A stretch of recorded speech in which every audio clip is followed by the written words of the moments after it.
My name is Sherry. It's almost been 5 years since I married my husband Adolf. We both work, and while we're generally busy, we lead fulfilling lives. I have a father and a younger brother. My mother passed away due to an illness 2 years ago, and since then, my father, Jacob, has been living alone. When my mother passed away, I was worried about him. I talked to Adolf and expressed, "I'm concerned about my father. I'd like to live closer to my childhood home." With that, Adolf and I decided to move closer to my family home after my mother's passing. We could have moved in with Jacob, but he declined our offer. When I suggested, "Dad, I worry about you living alone. Let's live together," he replied, "You're as strict as your mother, and I want some freedom in my life." That certainly put me in my place. I do tend to nag like my mother, and I've reprimanded Jacob for never doing any housework and always relying on my mother. I guess he thought it would be a hassle and wouldn't get any peace living with me. I was still worried about Jacob, but I didn't think it necessary to force him to live with us if he was against it, so we ended up just moving close to my childhood home. I'd visit and cook meals for him regularly, and we would engage in trivial chats. I thought this level of distance was just right. Then, a year ago, my brother Leon got married. Before his marriage, he was living alone, so we didn't get much chance to interact, but I was still overjoyed when I heard about his engagement. Leon's wife, Kira, is a lovely person, and initially I was delighted to have such a sweet sister-in-law. However, the moment Leon's wedding was confirmed, Jacob suddenly suggested, "Why don't you two live with me after the wedding?" Despite him refusing my proposal earlier, even though I was taken aback, I knew Jacob adored Leon, so his suggestion wasn't surprising. Indeed, Kira was much kinder to Jacob, very different from me. Jacob would repeatedly mention how sociable and adorable Kira was, but the person who was not particularly thrilled with this was Kira herself. Of course, she didn't openly express her discomfort in front of Jacob, but when they got home, she apparently said to Leon, "I'm not too keen on living with your father. I'd rather live with my mother." Leon wasn't too thrilled about living together either, given that they had just gotten married, so the idea of them moving in with Jacob was eventually dismissed. A few months after that, when I visited my family home for the first time in a while, I noticed something odd about Jacob. Jacob, who usually has breakfast at 7 a.m. and lunch at noon, was eating his meal around 10 a.m. when I arrived. "Dad, are you having a late breakfast today or an early lunch?" When I asked him, he said it was breakfast. I didn't think much of it at the time, but when I casually went to the kitchen to clean the house, I noticed dishes that had been used for breakfast left in the sink. Jacob always did the dishes before bed, so these dishes couldn't have been from last night. They were from this morning. Feeling something was off, I asked Jacob again, "Father, the dishes are in the sink. Didn't you have your breakfast?" At that, Jacob suddenly slammed the table and stood up and shouted, "What, are you trying to say that I'm losing it?" Saying so, he turned beet red and got mad at me. Sure, Jacob was hot-tempered, but I'd never seen him this unreasonable before, so I was stunned. Then, as quick as a flash, Jacob's face relaxed. "I gotta fix breakfast," he said, picking up the dishes we'd just finished eating off of and headed for the kitchen. I thought it was definitely strange, so I suggested Jacob go to the hospital. However, he stubbornly refused. What's more, he begged me, tears welling up in his eyes. "Don't tell Leon and the others, please," he pleaded. I suppose Jacob felt something was off about himself. Not wanting to worry his beloved son and daughter-in-law, he strongly resisted sharing his symptoms with Leon and the others. I consulted Adolf many times, but in the end, we decided it was best to respect Jacob's wishes, so I never told Leon and his family about Jacob's cognitive issues. Despite our concerns, we suggested to Jacob several times that we should live together. However, Jacob didn't change his mind, insisting if I were to live with anyone, it'd be Leon and his family. That was all he would say. We would have loved to have lived with Leon and his family, but we couldn't ask them to do so without telling them about Jacob's condition. Adolf and I were at our wits' end. But about 2 months later, I got a phone call from Jacob at his home. He said cheerfully, "I've got something to tell you. Come over." Since Adolf had to work that day, I went over to his home alone. There, Jacob was with, surprisingly, Leon. "What's up? And why is Leon here?" When I asked that, Jacob answered with a broad smile. "Actually, I've decided to tear down this house and build a new one." "Wait, build a house?" When I asked again, Jacob nodded excitedly and said with a grin, "And it's going to be a 2-family house." "2-family? Why all of a sudden? Are you saying Leon and his family will live with you?" When I asked, Leon nodded. Thinking it's not exactly living together if it's a 2-family house, I grabbed Leon's arm, took him to the corner of the room and asked quietly, "Hey, didn't your wife say she didn't want to live with you guys? And that she'd rather live with her own mother if possible?" "Oh, no worries there. After all, the one who suggested building this 2-family house was Kira." "What, really?" I'd always thought that Kira was against living with Jacob, so I never imagined that she was the one who planned this 2-family house project. Jacob showed me the floor plan, boasting to me, "Isn't it great?" More than that, I was unable to decipher Kira's intentions and was a bit worried. "Hey, did Kira really say okay? You guys aren't just pushing this on her, are you?" When I checked, both Jacob and Leon laughed. No, it was really her idea. She's worried about Dad." "You really got yourself a good wife, Leon. Unlike Sherry, Kira is adorable.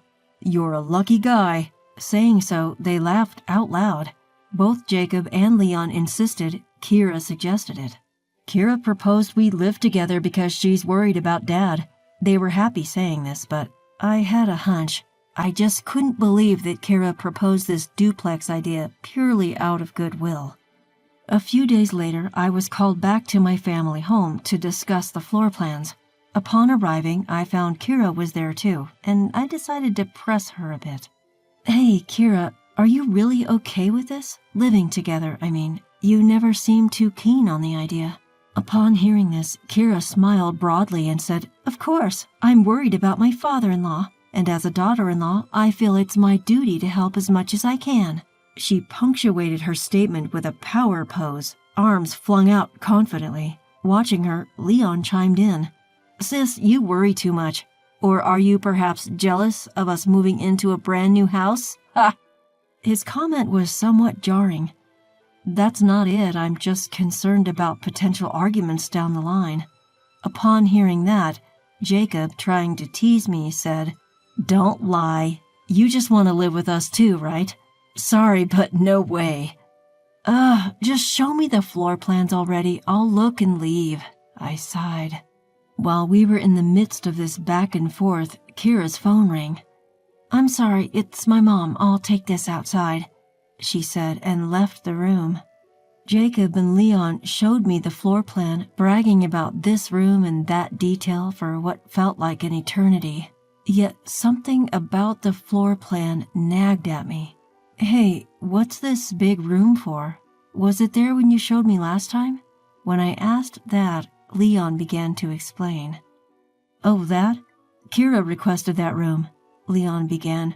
"She said we could use it freely and it could serve as a guest room when someone comes over." Jacob chimed in, seemingly impressed. "Kira really thinks of everything, huh? What a good kid." But something about that room didn't sit right with me. It was about twice as big as any other room. A guest room, isn't it a bit too large? It's the biggest room in the whole plan. At my question, Leon and Jacob gave troubled looks. Well, Kira really insisted on this room. "If Kira wants it that way, then it's fine. You shouldn't interfere," they concluded. Feeling rather annoyed at this point, I decided to head home. "I'm leaving," I announced and stepped out of the room. As I did, I heard Kira's voice. She was still on her call, her voice just audible. I hadn't intended to eavesdrop, but I couldn't help but overhear her conversation. "Yeah, it's fine, Mom. I've made sure to create your room. Don't worry, they'll do as I say. Once you start living with us, I'll kick out the old man." She was telling her mother, clearly. I turned unconsciously toward her voice and our eyes met. Kira quickly ended her call. "Oh, sister-in-law, are you leaving already? Do visit us once the house is ready." Kira smiled at me, so I asked her, "Is what you just said true?" Kira's eyes widened for a moment, but she quickly regained her composure. "What do you mean? I'm going back to my room." With that, she left. Something was definitely off. I decided the best thing to do was to go home and talk to Adolf. A few days later, Adolf and I headed to my in-laws' home. Of course, we had asked my brother-in-law and his wife to be there in advance. "Sherry, you've called us all here. What's this about?" Jacob asked, to which I answered straight to the point. "Building a duplex house is a mistake. Kira will take it over and it'll be the end of it." My words left Jacob and Leon speechless. "How can you say such a horrible thing?" Kira pretended to cry, exclaiming. Seeing her reaction, Leon and Jacob glared at me. "What's wrong with you? Why would you say such a thing?" "You just don't want us to live together, do you? Just leave," they yelled back at me. "Just listen to me, Leon and Dad, you are being deceived." Despite my serious plea, both Jacob and Leon refused to listen. "You're the worst." "We've been wrong about you," they shot back. At that moment, something snapped inside me. I slapped the table and spoke clearly to Leon and Jacob. "Do you know that woman planned to bring in her mother after the duplex is built and kick Dad out? And you still want to build it?" With that, Kira shuddered.